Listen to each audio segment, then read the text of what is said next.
Sir मैं मेरे भाव से निवेदन करना चाहती हूँ आपसे कि जो हमारे साथ गलत तरीके से टॉर्चर करता है, हर तरीके परेशानी करता है ताकि ये चले जाए और वापसी और हमारे यहाँ उपस्थित ना हो, इसलिए हम ये इनसे संतुष्ट नहीं है। आप बात सुने उनकी क्या बोले? हाँ, तो इन्होंने कहा कि जैसे कि हमारे ऊपर रॉयल्टी का भेदभाव करते हैं, ऐसा कुछ नहीं है। इनका बस एक ही मोटिव रहता है कि श्रीमान ये हम माँ बाप से आप अलग हो जाइए, ये ना खाना बनाएंगी, छोटी छोटी चीज़ों पे झगड़ा करेंगी, हम ये काम नहीं करेंगे। इनका कहना होता है कि आप हमारे मुताबिक काम करिए। हम मानते हैं इस चीज़ को कि ठीक है आप शादी करके आए हैं, लेकिन इसका ये मतलब नहीं होता कि माँ बाप का सेवा कौन करेगा। अगर हम कमाते हैं, अगर 2 पैसे के लिए बाहर जा रहे हैं तो किसके लिए जा रहे हैं? आपके लिए और अपने परिवार के लिए, और जिसके जीवन निर्वाह एक अच्छे से कर लिया जाए। दोनों लोग एक दूसरे को समझे, लेकिन ये नहीं समझना चाहते और श्रीमान ये चाहते हैं कि नहीं हम रहे, बाकी किसी को ये नहीं देखना चाहते। इस भेदभाव को लेकर ये झगड़ा हमेशा करती रही है। आज साल भर हो गया शादी के, फिर भी इन्होंने यही छोटी छोटी बातें हमेशा कर और अपने मायके चले जाते हैं और वापस ना आने की धमकी देते हैं और अपने भाइयों से कहते हैं कि हम अगर आप ऐसा नहीं करेंगे तो हम आपको मारपीट कराएंगे। क्योंकि भाई थोड़ा घर से मजबूत है, इस वजह से क्योंकि हमारा भाई लोग भी आके इनको सपोर्ट कर देते हैं, क्योंकि हमारा आर्थिक इनके मम्मी पापा भी सपोर्ट करते हैं। सर एक सर्वे के अनुसार आज 80% शादी इसी वजह से बिगड़ती है कि जो मैके पक्ष वाले होते हैं लड़की का साथ देते हैं, थोड़ी सी विवाद होने पे लड़की को अपने घर बुला लेते हैं। लेकिन उस सर्वे में ये पाया गया कि 5 साल 10 साल बाद वो लड़की पछतावा करती है कि काश हमारे माँ बाप हमारा साथ नहीं दिए होते तो हम आज अपने पति के साथ हंसता खुलता अपनी जिंदगी व्यतीत करते। That's all. महोदय, हमारे साथी वकील मुद्दे से भटक रहे हैं। मुद्दा ये है कि उनका जो क्लाइंट है वो अनपढ़ है। हमें जैसे ही इस बात का ज्ञात हुआ शादी के 3 दिन बाद से ही मैंने घर छोड़ दिया है। आप मैरिज डेट और हमारी घर छोड़ने की डेट देख सकते हैं। दूसरी चीज वो बेरोजगार है, कमा खा पाने में असमर्थ है। आपको ही पता है कि आज किस बढ़ती हुई महंगाई में हम किस तरीके से जीवन गुजारा चलाएंगे। रही बात अगर इनका कहना है कि हम घर वालों के साथ नहीं रह सकते हैं, झगड़ा करते हैं, ना बनाते हैं, ना कुछ करते हैं, तो ये तो वापस हम जाएंगे तो फिर से वही सब कुछ होगा। हम तो वहां से ऐसा कुछ है ही नहीं और हमने इसका आधार कभी बनाया ही नहीं कि हम जाएंगे। हम पढ़े लिखे हैं, जब हमें झूठी शादी कराएगी हमें ये बता करके कि लड़का पढ़ा लिखा है, लेकिन जब हम वहां पहुंचे तो हमें पता चला कि उसे तो क्लास 10 भी नहीं ठीक है। इस वजह से हम वापस नहीं जाना चाहते हैं। हम सेक्शन 13 के तहत विवाद विच्छेद के लिए ग्राउंड फॉर डिवोर्स करेंगे। जैसा कि हमारे सहयोगी अधिवक्ता कह रहे हैं कि शादी के 3 दिन बाद से, क्योंकि ये सब इसके पिताजी और हमारे क्लाइंट के पिताजी ने ये सब चीज़ों को देख कर तब उन्होंने शादी की प्रस्ताव लाया था। ना कि जैसे इन्होंने कहा कि अनपढ़ है, वो अनपढ़ इनके नज़रों में है इसलिए क्योंकि वो इनकी पूरी इच्छाओं की पूर्ति नहीं कर पा रहा है, इसलिए उसको ये अनपढ़ बता रहे हैं। जैसे कि ये कह रहे हैं पढ़े लिखे, हाँ मानते हैं श्रीमान की लड़की पढ़ी लिखी है, लड़का भी पढ़ा लिखा है, क्योंकि लड़की की ज़रूरत अधिक है और ये इन सब चीज़ों को देखकर वो अपने शान और शौकत में जीने की इच्छा रखते हैं। लड़की मान लीजिए ग्रेजुएशन है तो आप श्रीमान जी हमारा और इनका रिश्ता एक खून के रिश्ते से जुड़ा हुआ है। तो हमारे जो दादाजी थे उनके दादाजी आना जाना बहुत अच्छा पहचान थी, इसलिए इनके पिताजी के लड़की के पिताजी के लड़के पिताजी के एक दूसरे को अच्छी तरीके से जानते थे।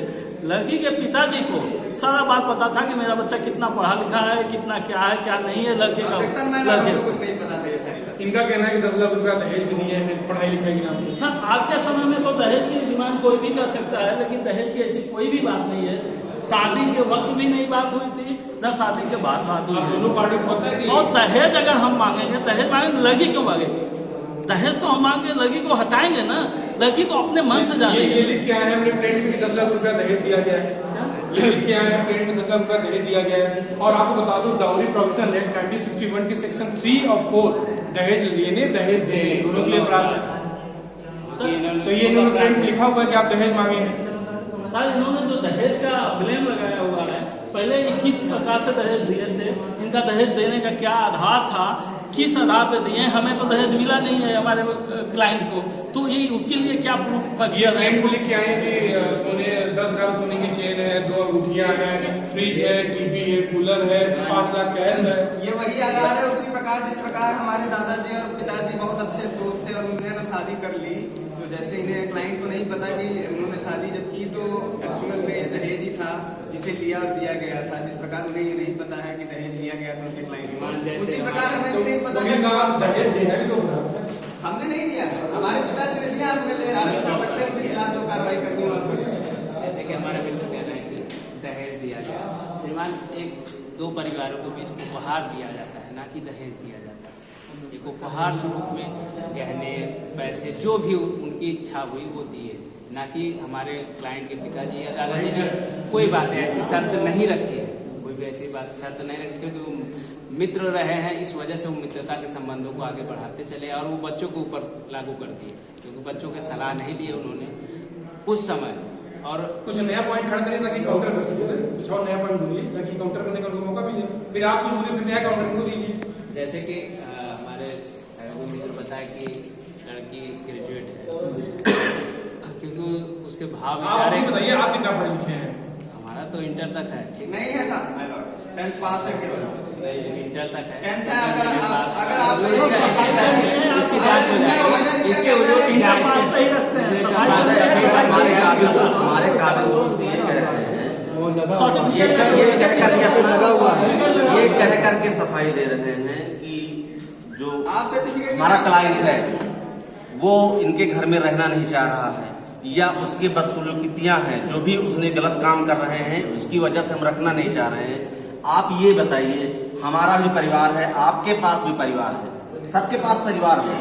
हर एक व्यक्ति अपने बेटी को जब दूसरे घर भेजता है, जब कोई भी लड़की दूसरे के घर जाती है तो उसको अपना घर मानती है, इसलिए कि उसके परिवार का कोई व्यक्ति वहां नहीं रहता है, उसका जो भी रहता है उसके ससुराल के पक्ष के रहते हैं और उसको सब कुछ मान करके उसके साथ वो अपना जीवन बिताने के प्रयास करती है।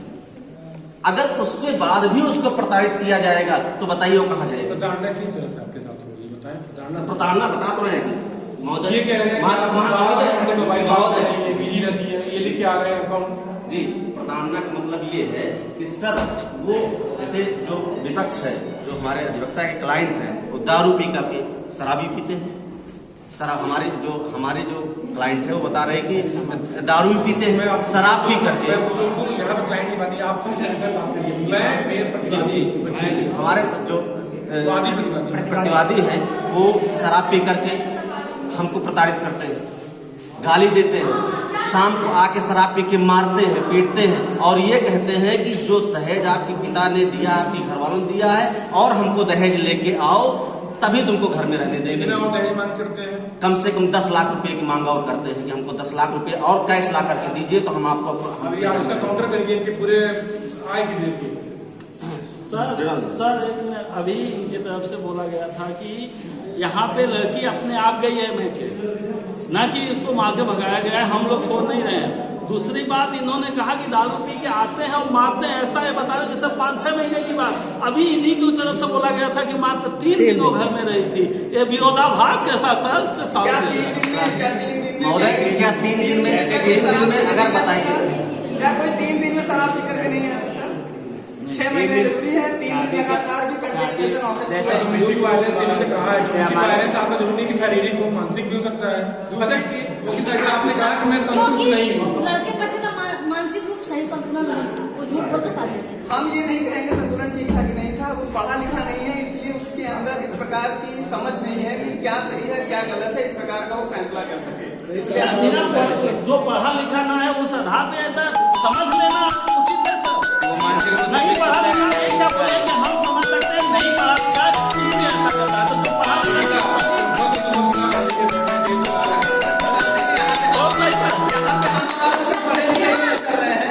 जैसे कि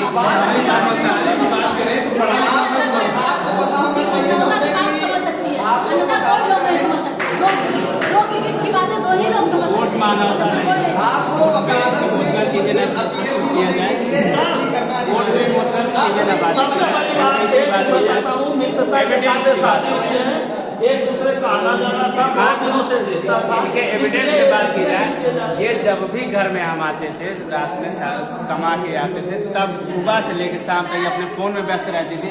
कई इनके दोस्त यार इनसे मिलने आते थे, कैसे दोस्त थे, कैसे रहते, इनका चरित्र पे ही शक था शुरू से ही इनके चरित्रता पर संदेह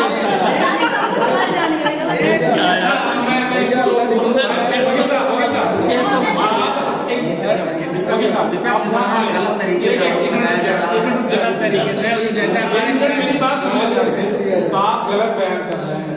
आप सेक्शन 9 उनको वापस बुलाना चाह रहे हैं, उनके चरित्र पर दाग भी लगा रहे हैं। तो बुलाना हम यही इसीलिए चाह रहे हैं घरेलू हिंसा हो गया श्रीमान, घरेलू हिंसा तो इन्होंने लिखित नहीं है ना, लगाएंगे कल को आप बोलेंगे ये करती वो करती है। जिस प्रकार से ये बदल रहे हैं, इसी प्रकार से मेरे सहयोगी वकील बदल रहे हैं, क्योंकि इन्होंने पूरे फ्रेम को पढ़ा नहीं है, उसके बारे में सारी जानकारी मुझे ऐसा मुझसे दिया जाए।